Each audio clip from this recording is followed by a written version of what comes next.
Wednesday morning அன்றைக்கி tiffin back பண்ணோம், என்ன செய்யறதுனே தெரில. கடைசியாக தக்காளி சாதம் தான் செஞ்சுருந்தேன்.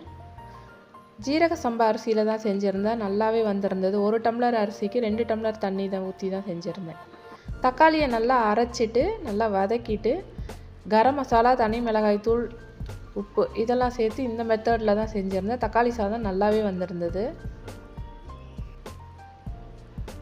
இந்த சாதத்தை நல்லா ஆற வச்சுட்டு தான் நான் பேக் பண்ணி கொடுத்தேன். அப்போ தான் மதியம் சாப்பிட்றதுக்கும் நல்லாயிருக்கும். லஞ்சுக்கு உருளைக்கிழங்கு பட்டாணி குழம்பு தான் வச்சுருந்தோம். சரி, நைட்டு சப்பாத்தி செஞ்சுக்கலான்ட்டு. சப்பாத்தி வேணாம், பூரி தான் கேட்டிருந்தாங்க பசங்க. கோதுமை மாவும் மைதா மாவும் ரெண்டும் சமமாக எடுத்து பிசைஞ்சு செஞ்சேன். பூரி நல்லாவே வந்திருந்தது. அன்னைக்கு நைட்டு டின்னர் சீக்கிரமாகவே முடிஞ்சிருச்சு. கேடிவியில் ஒரு நல்ல மூவி போட்டிருந்தாங்க. பார்த்துக்கிட்டே டின்னர் முடிச்சாச்சு.